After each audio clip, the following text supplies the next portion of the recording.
चक्रवर्ती महिधियो संति संति जो है सत्तो वैमनस्वरम सत्तो वैमनस्वरम। परम पावन पूज्य गुरुदेव के चरणों में वंदन।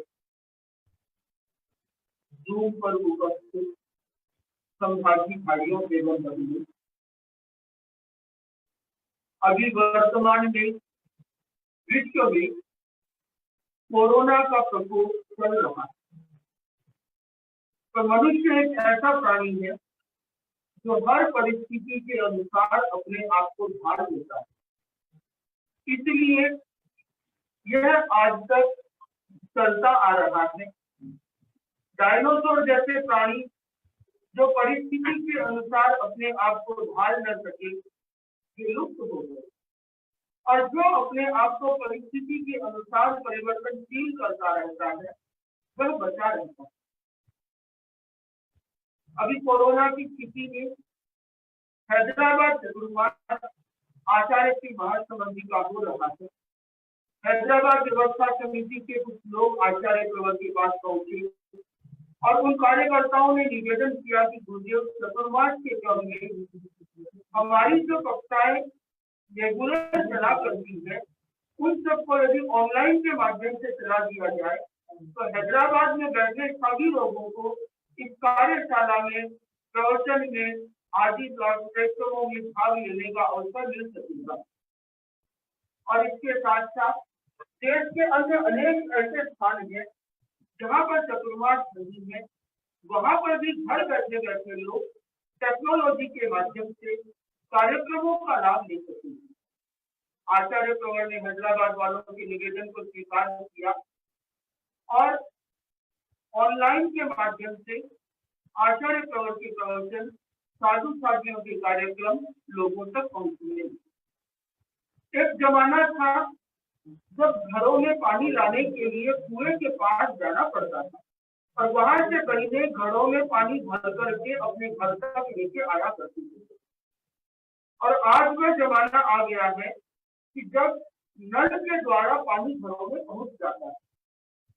एक समय था जब खाना खाने के लिए लोग होटल आदि में जाया करते थे और अब घर बैठे बैठे जोमेटो स्विगी वाले घर पे उनकी भोजन पहुंचा देते थे। तो जमाना तेजी से बदल रहा है। लोग साधु संतों की क्लास में यहाँ पर आया करते थे और अभी कोरोना के कारण यहाँ आना संभव नहीं है, इसलिए घर बैठे बैठे वे अपने इन कार्यक्रमों का लाभ ले सकते हैं। तो आज का जो कार्यक्रम शुरू किया जा रहा है उसका शीर्षक है डायलॉग विथ मॉम। डायलॉग का मतलब होता है दोनों ओर से बातचीत। मोनोलॉग में तो केवल मैं बोलता और आप सुनते, पर यहाँ पे डायलॉग है, इसमें कुछ देर मैं बोलूंगा, उसके बाद आप लोग भी बोलेंगे, अपनी जिज्ञासाएं रखेंगे और उनके मैं अपने समाधान का या उसके विषय में मुझे जो जानकारी है उसको शेयर करने का प्रयास करूंगा। हर संडे को लगभग 2 बजे से 3 बजे तक यह कार्यक्रम डायलॉग विथ मॉम्स का चल सकेगा, जिसमें हम जीवन शैली से संबंधित विभिन्न प्रश्न और विभिन्न विषयों की चर्चा करेंगे। तो आज का जो विषय रखा गया है वह है सफलता के टिप्स। और लोगों में कुछ जानने की जिज्ञासा है। सभी सैकड़ों लोग सहभागी बन चुके हैं और बहुत से लोग तो जानने के लिए इतने उत्सुक हैं कि मेरे बोलने से पहले ही अपना हैंड रेज कर चुके हैं कि उन्हें प्रश्न पूछना है। तो आप प्रश्न पूछ सकते हैं और प्रश्न का विषय जीवन शैली से संबंधित होना चाहिए। सामान्यतया मैं बोलूं उससे संबंधित भी पूछ सकते हैं और जो मैंने नहीं बोला है उससे संबंधित भी पूछ सकते हैं, ताकि आने वाले समय में उन प्रश्नों को भी समाहित करने का प्रयास किया जा सकेगा। तो आज के जो विषय है सफलता के टिप्स। सफलता एक ऐसी चीज है जिससे हर व्यक्ति पाना चाहता है। कोई भी व्यक्ति असफल होना नहीं चाहता, हर व्यक्ति सफल होना चाहता है और सफल होने के लिए वो पुरुषार्थ करता है। प्रश्न यह है कि कुछ व्यक्ति सफल हो पाते हैं और कुछ व्यक्ति सफल नहीं हो पाते हैं, इसका कारण क्या है? वैसे देखा जाए तो मूल कारण तो अपना कर्म है और उपादान कारण के साथ यदि देखा जाए तो इसके साथ साथ बहुत कुछ अपने पुरुषार्थ के ऊपर, अपने नेचर के ऊपर, अपने कार्यशैली के ऊपर निर्भर करता है कि कोई व्यक्ति सफल कैसे हो सकता है। सफल होने के अनेक पैरामीटर्स हैं।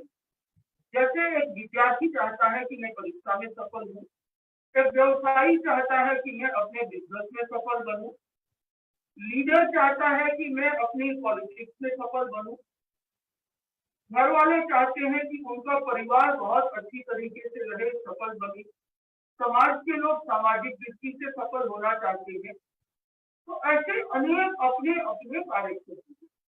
तो ऐसी क्या चीज है जो हर व्यक्ति के लिए आवश्यक होगी और उसको अपनाने से वह अपने जीवन में सफल हो सके, उसकी सफलता में सहायता कर सके, ऐसे कुछ टिप्स मैं आपके साथ में शेयर करना चाहता हूँ। सबसे पहला टिप मैं जो आपके साथ में शेयर करना चाहूंगा वो परम पावन आचार्य की महाप्रभु ने सोहाना मर्यादा महोत्सव के अवसर पर हम सबको सिखाया था और पहला फार्मूला उन्होंने दिया था कि सहन करो सफल बनो। जो सहन करता है वो सफल बनता है, यदि सहन नहीं करोगे तो सफल होने की संभावनाएं क्षीण होगी। मैं एक कहानी के माध्यम से अपनी बात को स्पष्ट करना चाहूंगा। एक बार एक मूर्तिकार एक पत्थर को तराश रहा था और उस पत्थर को तराशते तराशते वह पत्थर टूट गया, सहन नहीं कर सका उन चोटों को, तो मूर्तिकार ने उस पत्थर को साइड में छोड़ दिया। थोड़ी देर बाद उससे दूसरा पत्थर उठाया और दूसरा पत्थर उठा करके उसे तराशने लगा और वह पत्थर उन चोटों को सहन कर गया और वह मूर्ति बन गई। जब मूर्ति बनी तो उस मूर्ति की मंदिर में प्रतिष्ठा हुई, लोग आए और उस मूर्ति को पूजने लगे। लोगों ने कहा भगवान की मूर्ति के आगे अभी हमें नारियल फोड़ना है, तो नारियल कहाँ फोड़े? तो देखा कि बाहर में एक पत्थर पड़ा है और उन्होंने उस नारियल को दूसरे वाले पत्थर पर फोड़ना शुरू कर दिया। दूसरा वाला जो पत्थर था जो नीचे गिरा हुआ था वो रोने लगा और उसने अपने भाई से कहा, उस पत्थर से जो मूर्ति बनती थी, बोला हे भगवान, तुम तो भगवान बन गए, क्योंकि मेरे जैसे ही पत्थर थे। ये क्या तुम्हारे आगे तो हजारों लोग प्रणाम करते हैं और मेरे ऊपर में आकर के नारियल फोड़ते हैं, मुझे कितनी पीड़ा होती है। इसका कारण क्या है? पत्थर तो हम दोनों एक ही स्थान से निकले हैं, एक जैसे पत्थर हैं। तो उस पत्थर ने उत्तर दिया जो मूर्ति बन चुकी थी कि मैंने उस मूर्तिकार की छेनी और हथौड़ी की चोटें सहन की थी, मैं सहन किया इसलिए मैं बड़ा बना। यदि मैंने सहन नहीं किया होता तो मैं भी बड़ा नहीं बनता। सफल बनने के लिए सहन करना आवश्यक होता है।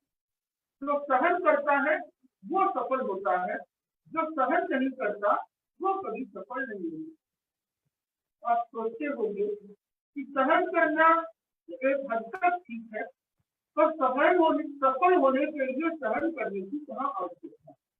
उदाहरण लीजिए कि एक विद्यार्थी का व्यापारी बिजनेस कर रहा है, गर्मी का मौसम आया और उसने कह दिया कि मुझसे गर्मी सहन नहीं होती, यदि तो काम नहीं करूंगा तो सफल कैसे होगा।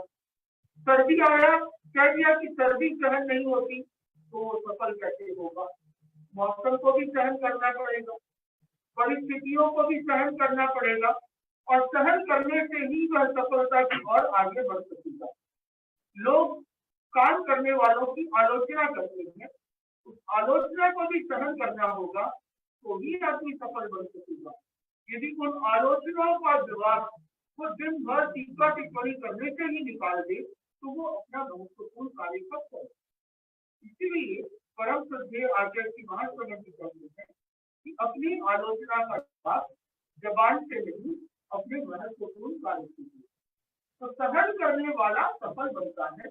हमें सहन शक्ति को बढ़ाना चाहिए। यदि परिवार में सुखी जीवन जीना है तो भी सहन करना आवश्यक है। परिस्थितियों को सहन करना आवश्यक है। सर्दी गर्मी को सहन करना आवश्यक है। आलोचनाओं प्रतिकूलताओं को सहन करना आवश्यक है। और यदि विद्याध्ययन कर रहा है तो गुरु की चोट को सहन करना भी आवश्यक है। जो सहन करता है वही सफल हो सकता है। यह पहला सूत्र आचार्य की महाप्रज्ञा जी ने हमें उपलब्ध कराया।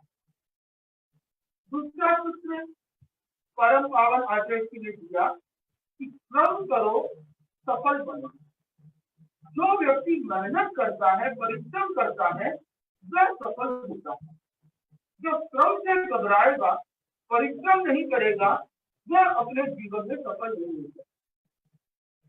श्रम का महत्व है। यदि हम आलस करें, मेहनत नहीं करें, एक आदमी ने व्यापार शुरू किया तो काम नहीं करता, घर पे बैठा रहता है दिन भर, तो क्या वो सफल बन सकेगा? यदि वो विद्यार्थी है और परीक्षा है, श्रम नहीं करे, तो क्या वो विद्यार्थी कभी परीक्षा में सफल हो सकेगा? नहीं। यदि वो बहाने बनाता रहेगा, परिश्रम नहीं करेगा, तो सफल नहीं बनेगा। मुझे एक घटना याद आ गई। एक बार की बात है, एक 4 मित्र थे और 4 मित्रों का अगले दिन टेस्ट था। टेस्ट से पहली रात तो वो लोग सब मौज मस्ती करने लगे, कौन परिश्रम करे पढ़ने का। अब सुबह के समय में जब टेस्ट का समय आया तो चारों जन थोड़े से गंदे कपड़े पहन करके टीचर के पास पहुंचे और टीचर से कहा कि सर क्या करें, कल रात को हमारी गाड़ी का टायर पंचर हो गया, हम चारों उस गाड़ी में और सारी रात हमने उस गाड़ी को धक्का दे दे करके अपने घर तक पहुंचे हैं। सुबह 5 बजे हम अपने घर पहुंचे हैं। तो इस स्थिति में हम बताइए कि कैसे टेस्ट दे सकेंगे, हमारी तो तैयारी नहीं हुई। टीचर ने कहा कोई बात, ठीक है, तुम लोगों की परीक्षा अगले दिन कर दूंगी। अगले दिन तक वो लोग तैयार होकर के आए, परीक्षा देने के लिए पहुंचे। परीक्षा देने के लिए पहुंचे तो टीचर ने क्या किया कि उन चारों विद्यार्थियों को 4 अलग अलग कमरों में बिठा करके चारों को टेस्ट का पेपर दिया। 100 मार्क्स का पेपर था। लिखा था कि आपका नाम, एक नंबर, और उसके नीचे लिखा था कि गाड़ी का कौन सा टायर पंचर हुआ, आगे वाला दाया, आगे वाला बाया, पीछे वाला दाया, पीछे वाला बाया, 99 नंबर। और चारों विद्यार्थियों के सामने समस्या हो गई, क्या करें। तो जब परिश्रम से घबराते हैं, बहानेबाजी करते हैं, तो जीवन में इस तरह की अनेक समस्याएं आ जाती हैं। वो व्यक्ति सफल नहीं हो सकता। सफल वही होगा जो परिश्रम करेगा। हमने देखा है परम श्रद्धेय आचार्य की तुलसी को, परम श्रद्धेय आचार्य की महाप्रज्ञा जी को, परम श्रद्धेय आचार्य की महासमाधि को कि वे कितना परिश्रम करते। पूज्य गुरुदेव तुलसी 80 वर्ष की अवस्था में भी सुबह 4 बजे से लेकर के रात को 10 बजे तक, 11 बजे तक परिश्रम करते थे। इतने बड़े धर्म संघ का संचालन करना, परम पावन आचार्य की महाप्रज्ञा जी 90 वर्ष की अवस्था में भी इतनी ही निष्ठा के साथ श्रम करते थे। कभी भी एक दिन ये नहीं कहा कि आज जाने तो आज प्रवचन नहीं करेंगे, या ये नहीं कहा कि आज आगम का कार्य नहीं करेंगे। हर समय उनका सूत्र रहा कि श्रम करो सफल बनो। जो व्यक्ति श्रम करता है वो सफल बनता है। श्रम का अर्थ ये नहीं है कि पत्थर तोड़ना। अविवेकपूर्ण श्रम करने लगे सुबह से शाम तक और देखेंगे कि मैं सफल हो जाऊंगा, परीक्षा में अच्छे नंबर आ जाएंगे, तो नहीं आएंगे।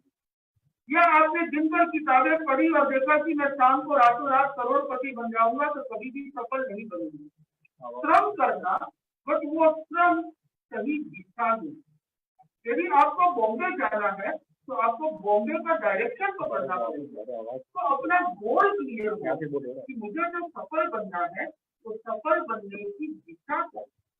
यदि मेरी दिशा निर्धारित हो गई, गोल फिक्स हो गया कि मुझे करना क्या है, उसके साथ साथ में उस दिशा में परिश्रम करना बहुत आवश्यक है। जाना तो है बॉम्बे और चले गए कलकत्ता के रास्ते, तो मान करके चलिए कि आप कभी भी सफल नहीं हो सकते। यदि आपको बॉम्बे जाना है तो आपको बॉम्बे के रास्ते पर ही जाना होगा और चलने लगे। चलते समय 10 कदम चले, 1 किलोमीटर चले और बैठ गए। जब गाड़ी से भी जा रहे हैं और ड्राइविंग नहीं की थोड़ी दूर चले, घर से बोला विश्राम करेंगे तो बॉम्बे पहुंच। गोल लक्ष्य का निर्धारण हो, उसकी और सही दिशा में समय पुरुषार्थ हो और परिश्रम हो तो व्यक्ति सफल बन सकता है। तो दूसरा सूत्र दिया गया सफलता का, श्रम करो सफल बनो। तीसरा सूत्र आचार्य प्रवर ने किया, सहन करो सफल बनो, श्रम करो सफल बनो, संयम करो सफल बनो। जो व्यक्ति संयम करता है वह सफल बनता है, जो संयम नहीं करता वह अपने जीवन में सफल नहीं बन सकता। यदि व्यक्ति अपने जीवन में संयम को छोड़ दे तो वो क्या करेगा कि दिन भर इंद्रिय, विषय, वासना इन सब में उलझा रहेगा, मोजबत्ती करता रहेगा। खाने का संयम नहीं हो तो भी सफल नहीं हो सकता, क्योंकि यदि खाने का संयम नहीं है तो उसका स्वास्थ्य अच्छा नहीं होगा। स्वास्थ्य अच्छा नहीं होगा तो परिश्रम कैसे करेगा। बहुत ज्यादा खा लेने के बाद तो नींद आएगी, बहुत ज्यादा खा लेने के बाद वो मेहनत कैसे कर पाएगा, आलस सताएगा। तो खाने का संयम भी जरूरी है, वाणी का संयम भी जरूरी है। बहुत ज्यादा बातें करता रहता है दिन भर, सुबह से शाम गप्पे मारना, खाली बातें करना, हंसी ठट्टे करना, तो वो बहुत ज्यादा सफल नहीं कर सकता। बातों में मेरा तात्पर्य दोनों के लिए आपस की बातचीत भी गिन ले और आजकल सोशल मीडिया पे बिताए जाने वाला टाइम भी गिन ले। उसको थोड़ा यदि कम नहीं करेंगे तो सफल नहीं बन सकते। दिन भर यदि वो खाली व्हाट्सएप पे, फेसबुक पे ही लगा रहेगा तो वो अपना काम कब करेगा। तो सफल बनना है तो संयम करना बहुत आवश्यक है। एक व्यापारी अपने बिजनेस में सफल बनना चाहता है। समाज के बहुत से लोगों की इच्छा होती है कि हम भी ऐसे सफल बने, करोड़पति बने, अरबपति बने, और इसके लिए वे पुरुषार्थ भी करते हैं। पर यदि इसके साथ में संयम नहीं है और वो थोड़ा बहुत जुए के रास्ते पे चले जाए, या जिसे कहते हैं कि दिखावे के रास्ते पे चले जाए, थोड़े से पैसे आए नहीं और एक मर्सिडीज और ऑडी चाहिए इसलिए कि मुझे दिखाना है लोगों की मेरे पास पैसे आ गए। तो यदि आपने 1 करोड़ कमाया और 80 लाख खर्च कर दिया तो आप सफल कैसे बने। सफल बनना है तो संयम आवश्यक है कि अपने जीवन के अंदर संयम को अपना। अभी जैसे कोरोना की समस्या चल रही है तो अनेक लोग आते हैं कहते हैं कि मुनीष जी अभी कोरोना के कारण समाज में बिजनेस की स्थिति बहुत डावाडोल, बहुत से लोगों का बिजनेस बंद हो गया, बहुत से लोगों का बिजनेस छूट गया। मेरी दुकान जाते भी है तो दुकान पे कोई नहीं आ रहा है। अनलॉक तो है पर लॉकडाउन जैसा है। बोला कि खर्चा तो चालू है, कमाई है नहीं, तो क्या करें। इन सब स्थितियों में जीवन में संयम हो तो व्यक्ति हर परिस्थिति से निकल सकता है। और जीवन में बंधुओं ऊंची नीची स्थिति तो कभी भी आ सकती है। कभी ऐसा होता है कि व्यक्ति के जीवन में किसी एक दो की आती है और कभी ऐसा है कि समूह में सभी के आ गई। तो जब सभी के आ गई तो उस समय में यदि हम केवल चिंता करेंगे कि चारों ओर कोरोना हो गया, मेरे बिजनेस ठप हो गए, कोई आ नहीं रहा, कुछ दिख नहीं रहा, कमाई नहीं हो रही, मैं क्या करूं। यदि चिंता में आ गए तब हार जाओ। इस समय हमें चिंता में नहीं आकर के निश्चिंतता के साथ में अवसर को ढूंढना है।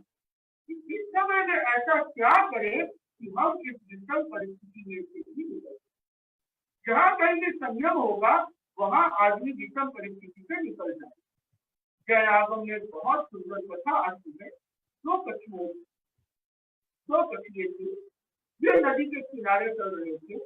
अचानक वहां पर एक सियार आ गया और सियार ने उन कछुओं को खाने की सोची। कछुओं के अंदर में ये क्षमता होती है कि वो अपने आप को अपने शरीर के अंदर में डाल सकते हैं। तो दोनों कछुए सिमट गए। और कछुए की चीज तो इतनी मजबूत होती है कि पुराने जमाने में तो उससे ढाल बना करती थी, युद्ध में काम आती थी। तो सियार उनको खा नहीं सका, तो सियार भी वहीं खड़ा हो गया, थोड़ी सी दूर झाड़ी में जाकर के छुप गया और इंतजार करने लगा कि कब ये कछुए अपने खोल में से बाहर निकले और कब मैं इनको खा दूं। थोड़ी देर हुई, उन कछुओं में एक था गुप्तेंद्रिय, जो अपनी इंद्रियों को समेट करके गुप्त रह सकता था। दूसरा था अगुप्तेंद्रिय, जिसका अपने इंद्रियों के उत्सुकता के नियंत्रण नहीं था, संयम नहीं था। तो वह संयम नहीं होने के कारण थोड़ी देर बाद, 15-20 मिनट बाद, उसने अपनी गर्दन निकाल करके देखनी चाहिए कि वो सियार चला गया या नहीं। तो जैसे ही उसने अपनी गर्दन निकाली, उसने सियार वहां से चक्का और उसने उसको मारा। तो जो संयम के साथ रहा वो बच गया, जिसने संयम तोड़ा वो जीत गया, वो मर गया। तो ऐसा ही समझिए कि अभी कुछ कुछ कोरोना की स्थिति वो सियार जैसी है। उस स्थिति में यदि आपने अपना संयम रखा, अपने खर्चे को नियंत्रण में रखा, अपने मन को नियंत्रण में रखा, अपनी पॉजिटिविटी बनाए रखी, तो आप इस परिस्थिति से भी निकल सकते हैं। ऐसी कोई परिस्थिति नहीं होती जिसका हम सामना नहीं कर सकते। अपेक्षा है हमको उसके अनुसार थोड़ा सा ढलने की। बाटा वाली कहानी तो आप लोगों ने बहुत बार सुनी होगी। जिस समय में एक जूते की कंपनी, 2 सेल्समैन ऑक्सीजन बेचने पहुंचे और एक ने वहां से अपनी कंपनी को चिट्ठी लिखी कि यहाँ के जूतों के बिकने की कोई संभावना नहीं है, क्योंकि यहाँ का कोई भी आदमी जूता नहीं है। दूसरे आदमी ने कहा अपनी कंपनी से कि आप हो सके उतने जूते हजारों लाखों यहाँ पे भेज दें, क्योंकि यहाँ पे कोई भी आदमी जूते नहीं पहनता, इसलिए हर आदमी को जूता पहनाया जा सकता है। ये एक सिर्फ सकारात्मक सोच और नजरिया।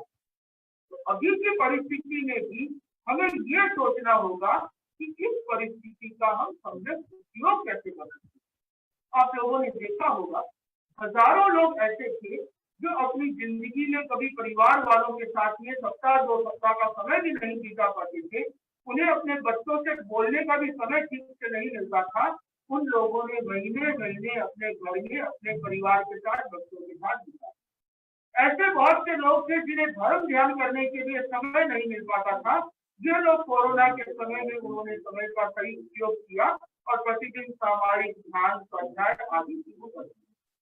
यही टेक्नोलॉजी आज से 2 साल पहले भी अवेलेबल थी, बट इसका उपयोग नहीं होता था। और इस परिस्थिति ने हर आदमी को टेक सेवी बना दिया। जैसे लोगों के फोन में व्हाट्सएप हुआ करते थे, वैसे ही अब जूम और वेबिनार होने लगे। हर जगह आपको ज्ञान मिलने लगे। कहने का तात्पर्य यह है कि परिस्थिति चाहे कैसी भी क्यों हो, हम यदि अपने विचारों को सकारात्मक, मानसिक संतुलन, संयम के साथ, सकारात्मक सोच के साथ कोई रास्ता निकालें, रास्ता निकलता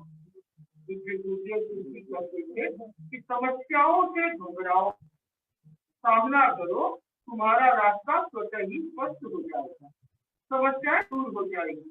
तो हर परिस्थिति में यदि आदमी संयम को बनाए रखे तो वह अपने अवश्य ही सफल हो सकता है। तो तीसरा सूत्र है संयम करो, सफल। चौथा टिप जो मैं आप लोगों के साथ शेयर करना चाहूंगा सफलता के लिए, टिप है कि सेवा करो, सफल बनो।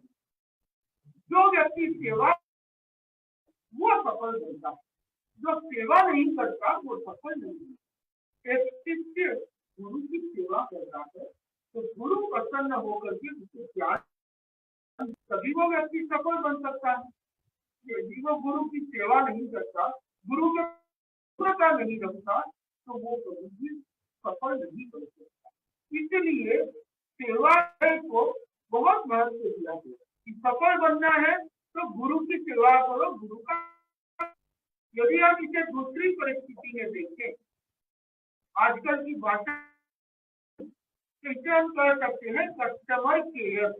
वो कस्टमर की सेवा करता है, सर्विस देता है, वो कंपनी तो सफल बनती है। और जो कस्टमर की सर्विस नहीं देता, केयर नहीं करता, वो सफल नहीं बनता। तो सफल बनना है तो सर्विस देनी। तो ये बात आप लोग जल्दी समझेंगे, क्योंकि सब व्यापार से जुड़े हुए लोग हैं। जहाँ कहीं भी क्या कहते हैं, भाई खरीद लो, क्योंकि इसकी सर्विस सेंटर बहुत है, तो सर्विस मिल जाएगी, सेवा तो आपको सफलता मिलेगी। आपने कस्टमर केयर पे कॉल किया और आपकी तुरंत प्रॉब्लम जाए तो व्यक्ति संतुष्ट हो जाता है। गुरु की सेवा करेंगे तो गुरु संतुष्ट होगा। अब आपकी सेवा की तो माँ बाप प्रसन्न हो गए। मूल अर्थ है सेवा करेंगे साधु संतों की, तो आपको कुछ ना कुछ उनके ज्ञान सीखने को मिलेगा। हो सकता है कि कोई एक लाइन जाए जो आपके जीवन की दिशा को बदले। सेवा करेगा वो सफल करेगा, तो सेवा नहीं करेगा, विनम्रता नहीं रखेगा, उद्दंड होगा, वो अपने जीवन में नहीं हो सकता। तो परम सत्य आचार्य जी ने चौथा सूत्र सिखाया था कि सेवा करो, सहन करो, सफल बनो, श्रम करो, सफल बनो, संयम करो, सफल बनो, सेवा करो, सफल बनो। और पांचवा सूत्र दिया था स्वभाव बदलो, सफल बनो। जो व्यक्ति अपने स्वभाव को नहीं बदलता तो वो सफल नहीं हो सकता है। पिछले वर्षों में हमने अपना स्वभाव कुछ ऐसा डेवलप किया हो जिसे कहीं न कहीं कुछ चेंज करने की आवश्यकता है। जैन आगम बच्चे का युग में कहा गया, जो काले संतिक्तै अपवमपरिणम किन्ने करम किंचने किच्चतेकम किम तत्परिज्रम न समायरामि किन्ने परोपासै किंव अप्पा किंवाहं फलियम न विवज्जयामि इत्येव सम्मम अनुपासमानो विवज्जमानो। जो व्यक्ति अपने जीवन के अंदर में सुबह शाम, रात को मध्य रात्रि में या पूर्व रात्रि पश्चिम रात्रि में उत्तर को ये सोचता है कि किम मेरे कर्म, मैंने क्या किया, किस समय किस से क्या मेरा करणीय चिन्ह है, ऐसा क्या है जो मैं कर सकता हूँ फिर भी नहीं करता हूँ, मेरे अंदर में कमियां क्या है, किमने परोपास है, किम क्या मेरी कमियों को दूसरा देखते हैं या मैं खुद ही देखता हूँ। किम मेरी ऐसी कौन सी कमियां हैं जिनको मैं चाहते हुए भी दूर नहीं कर पा रहा हूँ। तो अपने स्वभाव को बदलना, उन कमियों को दूर करना बहुत आवश्यक है। तो जब आप ये सीख जाएंगे कि अपने स्वभाव को बदलना, अपना आत्मालोचन करें, निरीक्षण करें, तो मेरे भीतर में ऐसा कौन सा है जिसे मुझे बदलना चाहिए कि मैं सफल बनूं। किसी के भीतर में स्वभाव होगा आलस का, किसी के भीतर स्वभाव होगा बोलने का, किसी के भीतर स्वभाव होगा क्रोध का, किसी के भीतर स्वभाव होगा लोभ का, किसी को डर लगता होगा, किसी को नेगेटिविटी ज्यादा सताती होगी। तो ये सब चीजें बचपन से, कुछ पूर्व जन्म से, कुछ इस जन्म से, कुछ संगत से, कुछ परिस्थितियों से आदमी के स्वभाव में आ जाती है। उन स्वभाव को बदल करके हम सफल बन सकते हैं। हमें ये खोजना होगा कि मेरा ऐसा कौन सा स्वभाव है जो मुझे परेशान करता है, जो मेरी सफलता में बाधक है, और उस स्वभाव को मैं कैसे परिवर्तन करके अपने जीवन को सफल बनाऊं। उन स्वभाव को खोज करके यदि हम अपने आप को सफल बनाएंगे, जैसे आपको मान लीजिए गुस्सा बहुत है, व्यक्ति चाहता है, बाद में पछताता भी है कि मुझे गुस्सा आया, इतना गुस्सा नहीं करना चाहिए था, मैंने कुछ सवा कह दिया। तो उन सब परिस्थितियों में यूजर अपने स्वभाव को बदले तो उसकी बुद्धि को भी कंट्रोल किया जा सकता है। प्रेक्षा ज्ञान में स्वभाव परिवर्तन के लिए अनुप्रेक्षाओं का बहुत सुंदर समाधान दिया गया है। आचार्य महाप्रभु की पुस्तकें है, उनको यदि पढ़ेंगे, आचार्य महासमंद के साहित्य को पढ़ेंगे तो आपको ऐसे अनेक टिप्स मिलेंगे कि आप अपने स्वभाव को बदल सकेंगे। उस स्वभाव को बदलने के लिए, जैसे एग्जाम्पल के लिए एक स्वभाव जो बहुधा लोगों के सामने आया करती है कि क्रोध की समस्या, गुस्सा बहुत आता है, एंगर। तो उसके विषय में मैं सोचता हूँ कि अगले रविवार को 9 अगस्त को इस समय हम कुछ उस पर चर्चा करेंगे कि control your anger before it control you. क्योंकि थोड़ा सा लंबा सब्जेक्ट है, अभी मैं 5-10 मिनट में उस पर चर्चा को उतना संभव देंगे। तो उस सब्जेक्ट पर, कभी भय पर, अलग अलग समस्याओं पर हम लोग विचार विमर्श करेंगे, कुछ जानेंगे, कुछ पूछेंगे, कुछ समझेंगे, तो बहुत सारी चीजों का समाधान हो सकेगा। मेरे ख्याल से जो 5वां सूत्र दिया गया था, स्वभाव बदलो, वो बहुत जरूरी है। स्वभाव को यदि हम अपने बदल दें तो बहुत सी चीजें अपने जीवन में अपनाई जा सकती है। तो परम पावन आचार्य श्री 5 सूत्र दिए थे। मैं चाहता हूँ कि आप लोग भी मेरे साथ साथ दोहराएं, जहाँ बच्चे हैं वही थे। सहन करो सफल बनो। पहला सूत्र क्या है? सहन करो सफल बनो। दूसरा सूत्र है श्रम करो सफल बनो। श्रम करो सफल बनो। तीसरा सूत्र है संयम करो सफल बनो। संयम करो। चौथा सूत्र है सेवा करो सफल बनो। सेवा करो। पांचवा सूत्र है स्वभाव बदलो सफल बनो। तो इन 5 सूत्रों को यदि हम अपने जीवन में अपना लें तो सफलता की दिशा में आगे बढ़ सकते हैं। हमारा लक्ष्य निर्धारित हो, मंजिल तय हो, उस दिशा में गति हो, पुरुषार्थ हो, श्रम करें, आने वाली परिस्थितियों को सहन करें, अपने बड़ों का विनय करें, संयम के साथ में अपने स्वभाव को परिवर्तन करने की कोशिश करें, तो निश्चित ही सफलता की हम नजदीक पहुंच सकते हैं, सफलता का वर्ण कर सकते हैं। ये कुछ टिप्स मैंने आपके साथ शेयर किए। आप लोग इसको जितना अपनाएंगे, मुझे विश्वास है कि उतना आप सफलता की ओर आगे बढ़ेंगे। जैसा कि मैंने पहले भी कहा था कि ये सत्र डायलॉग है, इसमें क्वेश्चन आंसर भी होंगे। तो संभागियों की ओर से यदि कोई प्रश्न हो तो मुझे उसे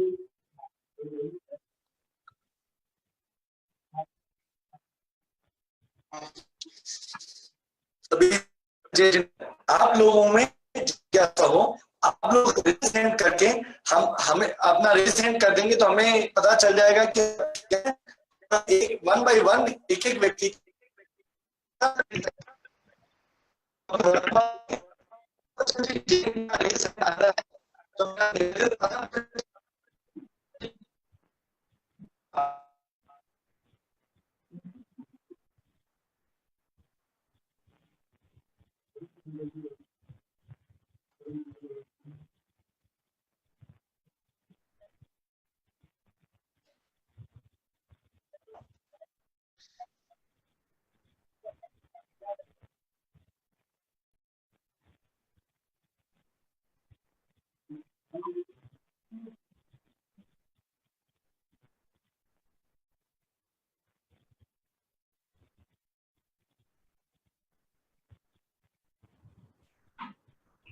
महेंद्र जी बंसाली अपना प्रश्न पूछें।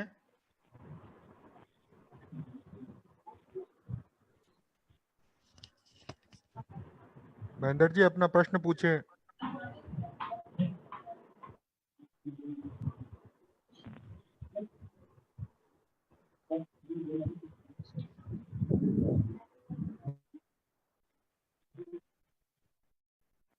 महेंद्र जी बंसाली अपना प्रश्न पूछें।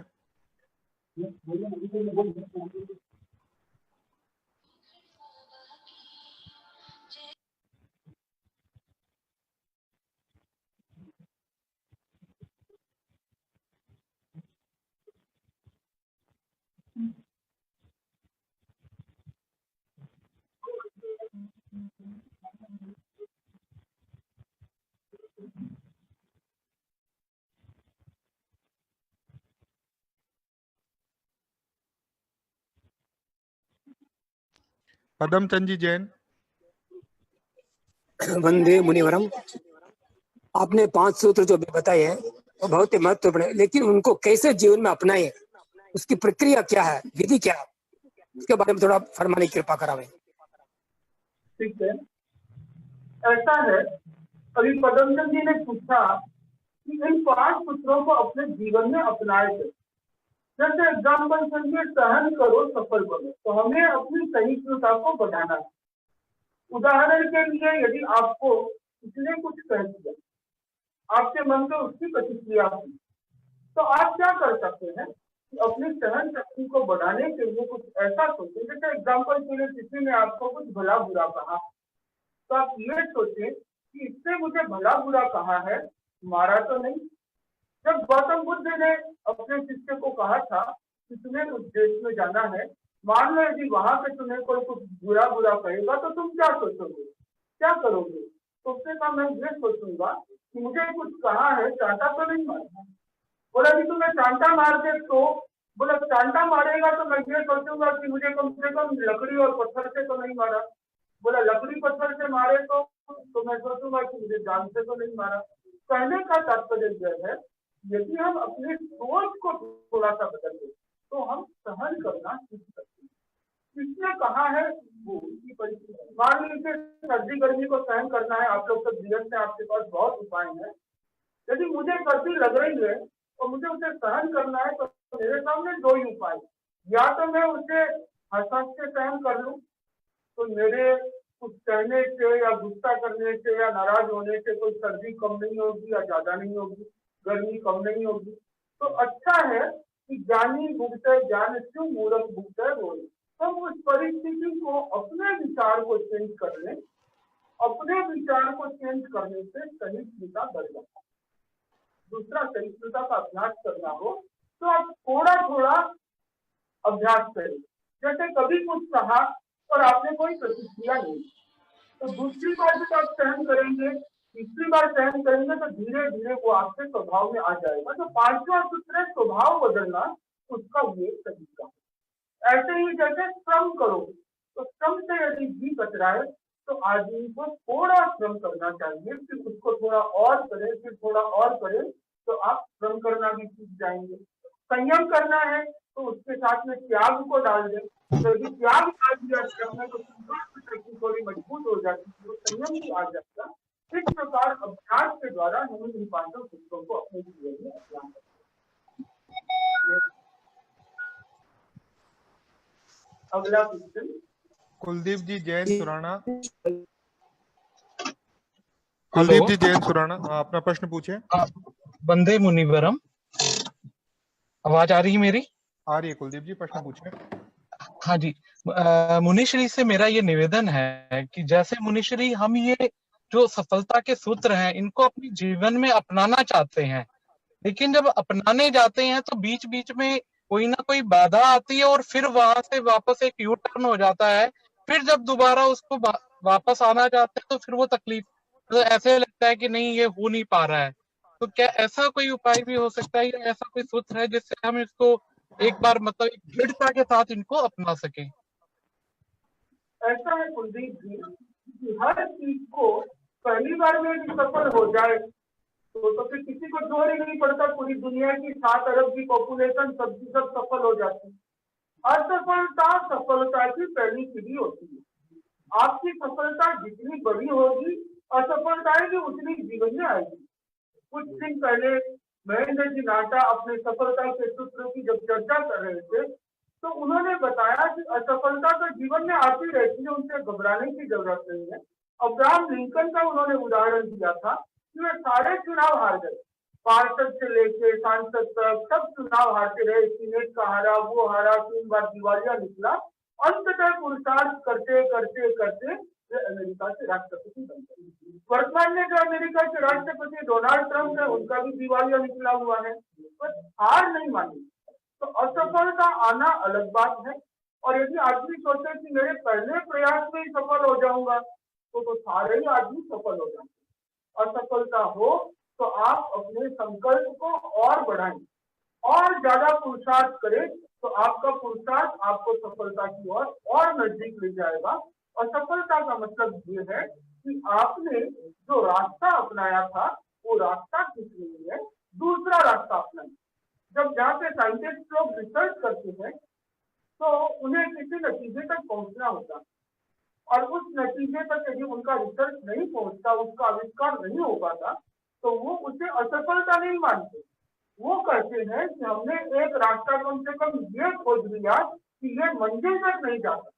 तो ऐसे ही कुलदीप जी आप ये सोच सकते हैं कि मैंने ये जो प्रयास किया ये मुझे सफलता की ओर नहीं ले जा पा रहा है, तो मुझे इसमें क्या परिवर्तन करना है, क्या मुझे कोई दूसरा रास्ता अपनाना है, या इस रास्ते में मेरी कोई पुरुषार्थ की कमी रह गई, या हो सकता है कि मैंने उस समय की परिस्थिति को नहीं आंका। तो इन सब चीजों को इवेल्युएट करके अपना वापिस प्लान बनाएंगे तो फिर मन संकल्प को बढ़ा करके आगे बढ़ा जा सकता है। Next question. श्रवण जी डोसी अपना प्रश्न पूछें। श्रवण जी डोसी। नेक्स्ट रजनीश जी खाबिया तैयार रहे।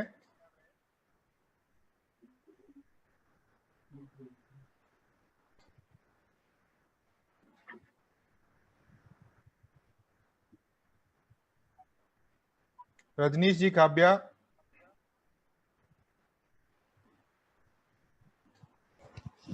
अपना प्रश्न पूछें।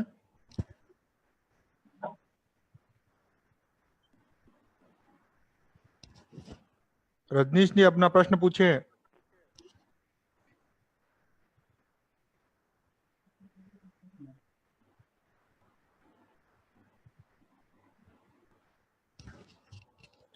नेक्स्ट राजकुमार जी सोनावत।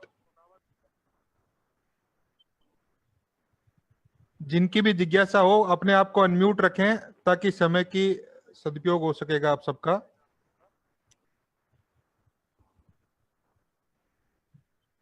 राजकुमार जी सोनावत।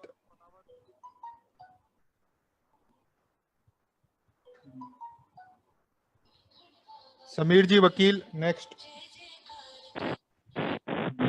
समीर जी अपना प्रश्न पूछें। हाँ जी सर, मेरा प्रश्न ये था, आपने वैसे उदाहरण भी कुछ बहुत अच्छे दिए जिसमें जैसे आपने वो जूते वाली बात की कि वो अलग अलग जगह गए और उन्होंने अलग नजरिए से चीजों को देखा। तो ये किस तरह से बिल्ड होता है जो हमने सफलता के सूत्रधार में भी देखा, जितने भी लोग सफल हुए थे बता रहे थे उन्होंने मौकों को, परिस्थितियों को बहुत ही अलग नजर से देखा। तो ये नजर किस तरह से बन सकता है और किस तरह से लोगों की एक नजरिया बन सकता है, इसके बारे में कुछ बताएं प्लीज।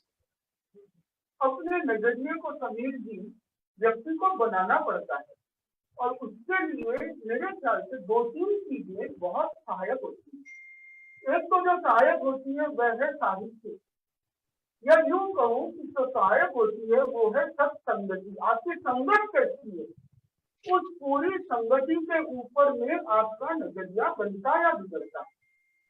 यदि मेरी संगति पॉजिटिव थिंकिंग वाले लोगों के साथ है, मेरी संगति क्रिएटिव लोगों के साथ में है, तो मेरे भीतर भी पॉजिटिविटी और क्रिएटिविटी आती जाएगी। आप साधु संतों के प्रवचन में जाएंगे तो वहां आपको आपके दिमाग के लिए, विचारों के लिए एक टॉनिक खुराक मिलता है।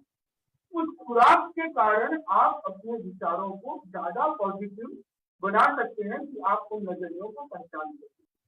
न जा सके तो साहित्य पढ़े, क्योंकि साहित्य एक ऐसी चीज है जो उन विचारों को आपके दिमाग में पहुंचा देती है। तो मेरा तो विश्वास है कि जो व्यक्ति पढ़ता रहेगा, कुछ ज्ञानी लोगों के साथ में डिस्कस करता रहेगा और अपनी संगति पॉजिटिव और क्रिएटिव लोगों के साथ में रखेगा, उनका नजरिया अपने आप कुछ अलग हो जाए। अभी की परिस्थिति ले लें, जैसे कोरोना की परिस्थिति, तो बहुत से लोग ऐसे थे जो हाथ से हाथ धर के बैठ गए, बोला कि कोरोना है, हम तो कुछ भी नहीं कर सकते, हमारा तो काम है कपड़े का, अब कपड़ा तो कोई खरीदने ही नहीं आ रहा। और उसी समय में कुछ लोग ऐसे थे जिन्होंने कहा कि कपड़ा तो हमारे पास में थान के थान, मीटर के मीटर पड़े हैं, क्यों नहीं उसका कॉटन मास्क बना ले। तो उन्होंने, जिन्होंने शर्ट की जगह कॉटन मास्क बना लिया, उनका बिजनेस वैसे का वैसे ही चल गया, उल्टा बढ़ गया। और जो शर्ट बनाने के लिए प्रतीक्षा करते रह गए वो रह गए, उनका माल पड़ा ब्याज और लगने लग गया। कहने का तात्पर्य है कि ये हमारा नजरिया पॉजिटिव हो, अपनी सकारात्मक सोच के लिए सब साहित्य पढ़े, अच्छे लोगों की संगति करें और ज्ञानी लोगों के विचार सुने, तो आपका नजरिया अपने आप और ज्यादा क्रिएटिव, पॉजिटिव और अपॉर्चुनिटी को खोजने वाला बनेगा।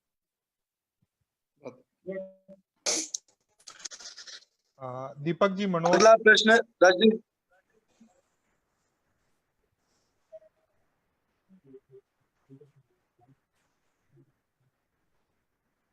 दीपक जी मनोज अपना प्रश्न पूछें।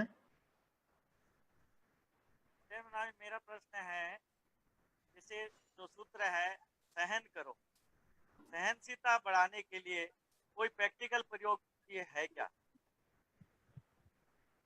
सहिष्णुता बढ़ाने के लिए दीपक जी, सहिष्णुता की अनुप्रेक्षा नाम से प्रेक्षा ज्ञान में एक प्रयोग आता है। वह प्रयोग सहिष्णुता को बढ़ाने के लिए बहुत ही कारगर प्रयोग, आधे घंटे का लगभग है और मेरे ख्याल से उसके ऑडियो आपको उपलब्ध हो जाएंगे। संभवतः कहीं ना कहीं खोजेंगे तो यूट्यूब आदि पे भी मिल जाएगा। उसका यदि निरंतर अभ्यास करें तो भीतर में परिवर्तन आते। जादू की छड़ी से ऐसा कुछ भी नहीं मिलेगा कि आपने एक दिन ऑडियो लगाया और आधे घंटे बाद में आप एकदम सहनशील बन गए भगवान महावीर की तरह, नहीं। पर यदि आप उसका निरंतर अभ्यास करेंगे महीना 1.5 महीना निष्ठा के साथ में, तो आपको अपने भीतर में परिवर्तन महसूस होगा। प्रेक्षा ज्ञान शिविर में अनेक व्यक्ति ऐसे आते हैं जिनका क्रोध बहुत तेज होता है। जैसे आचार्य जी कई बार उदाहरण दिया करते हैं अरुण भाई का, उन्हें इतना गुस्सा आता था कि यदि खाना भी थोड़ा सा नमक कम ज्यादा हो तो थाली फेंक देते थे। और वे प्रेक्षा ज्ञान शिविर में आए, एक शिविर के दौरान ही उनका इतना परिवर्तन हुआ कि उनका पूरा स्वभाव बदल गया और उनके स्वभाव बदलने के साथ साथ उनके जीवन की दिशा बदल गई और वे आज प्रेक्षा ज्ञान के वरिष्ठ प्रशिक्षकों में से एक है। और उनके स्वभाव बदलने के कारण उनके पिताजी जेठाबाई जवेरी, जो मुनि महेंद्र कुमार जी स्वामी के संसार के पिताजी थे, वे प्रेक्षा ज्ञान के साथ जुड़ गए। उन्हें यह विश्वास हो गया कि ध्यान में अनुप्रेक्षा में वह क्षमता है कि वह व्यक्ति के स्वभाव को बदल सकता है, सहन शक्ति को बढ़ा सकता है। तो यदि सहिष्णुता की अनुप्रेक्षा का आप प्रयोग करेंगे तो निश्चित ही अपने आप में परिवर्तन पाएंगे। नेक्स्ट क्वेश्चन, जितेंद्र जी सेठिया। हाँ, मथेन मंदामी महाराज, आप सफलता के सूत्र में पुरुषार्थ का बहुत ज्यादा महत्व है, इसके साथ में भाग्य का कितना योग रहता है, इसके संबंध में आप कुछ बता पाए तो कृतज्ञ रहूंगा। धन्यवाद, प्रणाम। अच्छा क्वेश्चन है जितेंद्र जी कि भाग्य का और पुरुषार्थ का दोनों का सफलता में योग कितना है।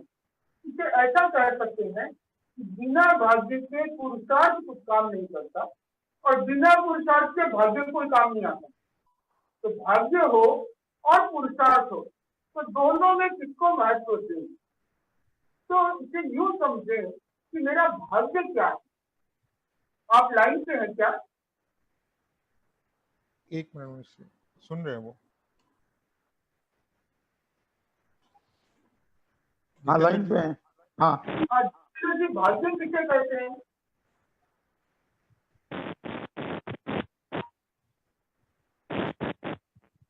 भाग्य से आपका क्या तात्पर्य है?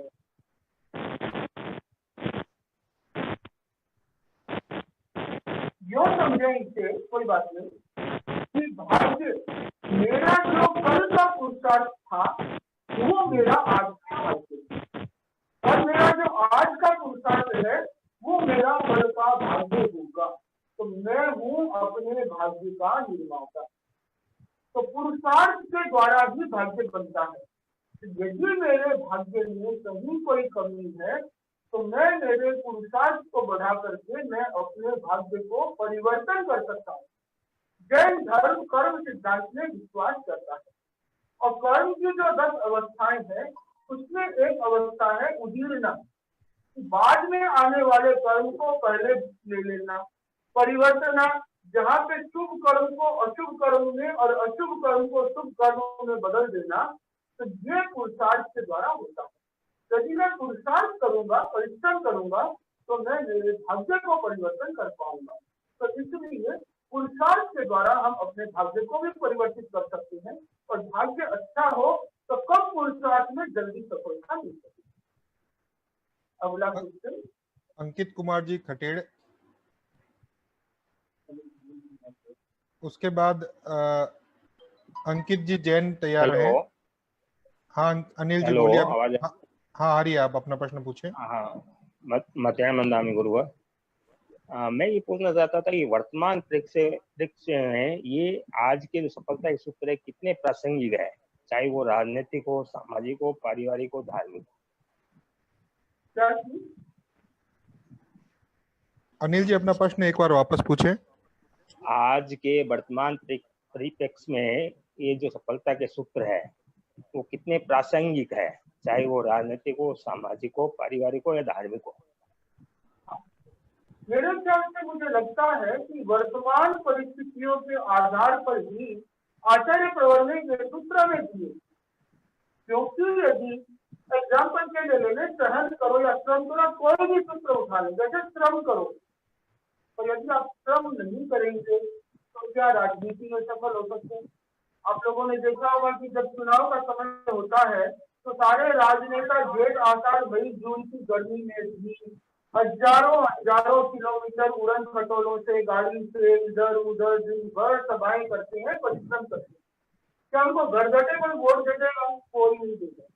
उस समय में जनता भगवान होती है, तो परिश्रम नहीं करे तो राजनीति में सफल नहीं हो सकता। यदि वो परिश्रम नहीं करे तो व्यापार में सफल नहीं हो सकता। आप घर में बैठे और परिश्रम नहीं करें तो तीसरे दिन परिवार वाले बोल देंगे भैया कोई काम धंधा करो, खाली घर बैठे रोटियां तोड़ने से काम नहीं होगा। विद्यार्थी हो, परिश्रम नहीं करे तो परीक्षा में पास नहीं होंगे। यदि धार्मिक जीवन हो और आपने धर्म के क्षेत्र में पुरुषार्थ नहीं किया तो अपने कर्मों की नजर कैसे करेंगे? सामाजिक जीवन हो और यदि आप समाज के लिए कोई काम ही नहीं आते, कुछ पुरुषार्थ नहीं करते, श्रम नहीं करते, तो दूसरे दिन आपको पूछेगा कौन? मेरे ख्याल से श्रम करो, हर परिस्थिति में आज भी उतना ही महत्वपूर्ण है। इसी प्रकार सहन करो भी उतना ही महत्वपूर्ण है, चाहे वो समाज हो, राजनीतिक अस्तित्व हो। तो 500 सूत्रों को और गौर से देखेंगे तो आज भी वे इतने ही प्रासंगिक है। ये विवेक रखना बहुत जरूरी है कि किस क्षेत्र में किस सूत्र को कितनी मात्रा में अपनाना चाहिए।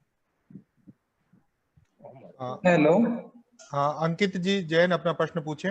मथेन वंदामी महाराज, मैं जीवन में सफलता में संकल्प को बहुत बड़ा मानता हूँ, किंतु अनेकों बार ऐसा हो जाता है कि संकल्प लेते हैं किंतु उसको निभा नहीं पाते हैं। तो संकल्प को मजबूत रखने का कोई ऐसा टिप्स दो। संकल्प को मजबूत रखने के लिए मैं मेरी बात शेयर करूंगा तो ज्यादा अच्छा रहेगा। मैं मेरी बात शेयर करूँ, मुझे जैसे आचार्य ने फरमाया, मैं छोटा सा की बात कर रहा हूँ जिसको मैं शायद 13 साल का था, कि तुम्हें प्रतिदिन ये एक माला करनी है, तो मैं रोज वो माला करता। आलस आ गया, कभी कमाल हो गया, कभी बातों में लग गया तो एक दिन माला नहीं करी, तो दूसरे दिन 2 फेर लो। और जब ये आदमी से हो जाता है कि मुझे दूसरे दिन 2 करना है तो वो 2 नहीं होता है, वो फिर 5 दिन बाद में 5 भी होता है। तो दूसरे दिन कोई नहीं, 1 दिन 4 कर लेंगे। हमारे कई जो महीने की 4 सामायिक का नियम लेते हैं वो महीने में 1 ही दिन 4 सामायिक करते हैं। मेरा आलस चलता है, माले का बंदा ले लिया तो पशु सारे मेरा सामायिक पूरा करके कंप्लीट कर लेते हैं, तो इससे संकल्प कमजोर होता है।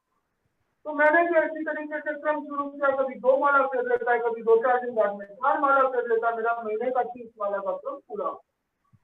तो एक दिन सोचा कि ये गड़बड़ है, तो ठीक नहीं है, तो ये नियम कर दिया कि जब तक मैं माली नहीं करूँ तब तक मुंह में पानी नहीं लेना।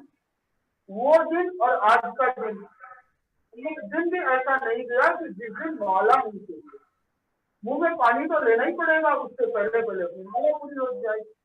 तो ऐसे ही आप अपने जीवन में अंकित की कुछ नियम डाल दें, यदि मैंने ये काम नहीं किया तो मुझे ये नहीं करना। जैसे एग्जाम्पल के लिए डाल दें कि यदि मेरा ये काम नहीं करता मुझे व्हाट्सएप नहीं देखना, अपने आप आपका काम टाइम से होने लग जाएगा।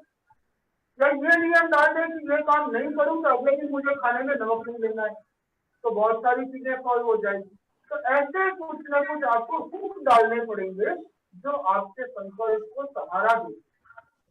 तो मकान भी बनता है तो उसको सहारा देने के लिए किसी बांस की जरूरत पड़ती है। आज तो स्क्वायर फंडिंग लगा देते हैं, तो ये हम लोग हैदराबाद में हैं तो देख रहे हैं कि यहाँ से सहारा देने के लिए किस तरीके से काम करते हैं। तो उसी तरीके से आप अपने जीवन में ऐसा कुछ हुक लगा दे, संकल्प को मजबूत करने के लिए कुछ नियम का सहारा ले दे, कुछ त्याग का सहारा ले दे, तो फिर आपकी संकल्प शक्ति और ममता जी बांटिया, उसके बाद नरेंद्र कुमार जी नखत तैयार रहे।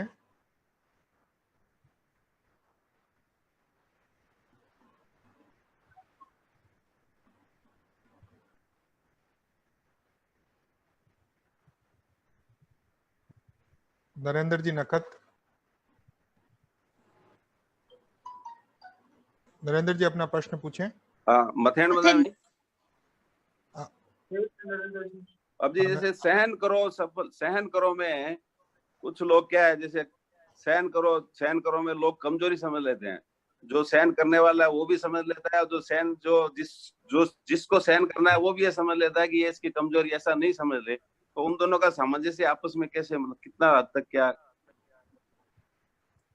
ऐसा है कि इसीलिए मैंने कहा था कि इन पांचों सूत्रों को किन परिस्थिति में कितना अपनाना, वो तो विवेक रखना ही चाहिए। तो यदि मेरी सहन शक्ति नहीं हो तो वो मेरी कमजोरी है।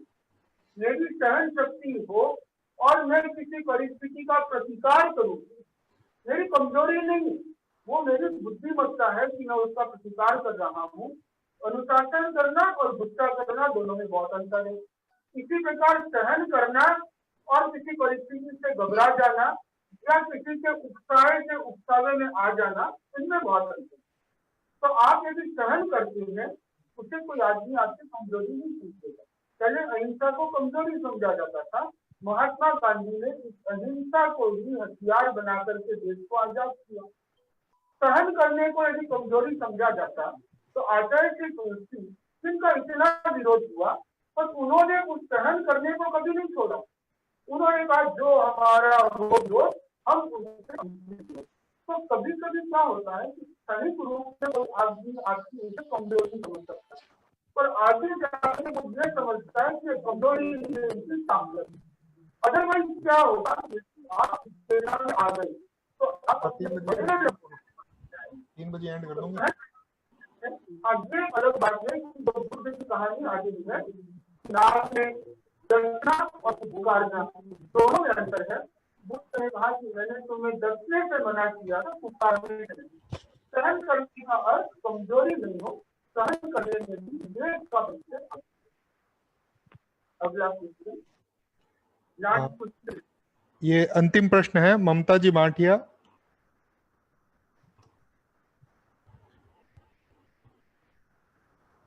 ममता जी बांटिया।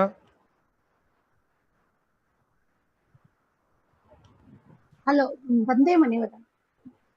हाँ, पूछिए अपना प्रश्न पूछिए। हाँ मुनिवरम, मैं ये पूछना चाह रही हूँ, जैसे किस कर्म की वजह से आपको ये होता है कि भाई आप बच्चे, जैसे आपके बच्चे हैं, हमारे अंदर बहुत धर्म के संस्कार है लेकिन हम बच्चों में नहीं डाल पाते। बच्चों में ऐसा क्या अंतराय आ रहा है, कैसा उनको मतलब कुछ करवाएं ऐसा? ऐसा है कि ये अच्छा क्वेश्चन है और मुझे नहीं लगता कि 1 मिनट में इसका दे पाऊंगा।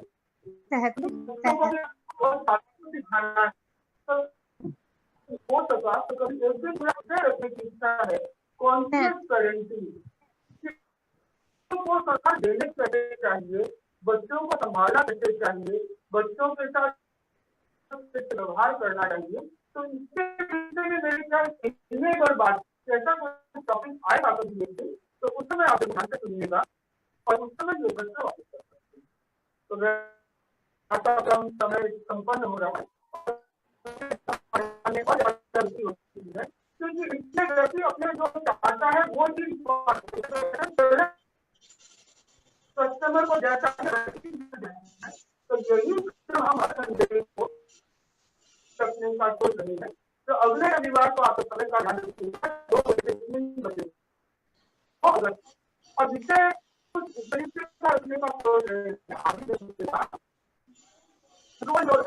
बिफोर कंट्रोल सफलता के सूत्र में है कि अपने क्रोध को कंट्रोल करके सफल कहीं सफल के आगे चर्चा करेंगे। तो अगले रविवार को रहेगा 30 मिनट वक्तव्य 25-30 मिनट। तब तक विषय से संबंधित होता है, जीवन हो सकता है। ओम कृतज्ञोस्मि हम सभी आपके आभारी हैं। वंदे मुनिवरम।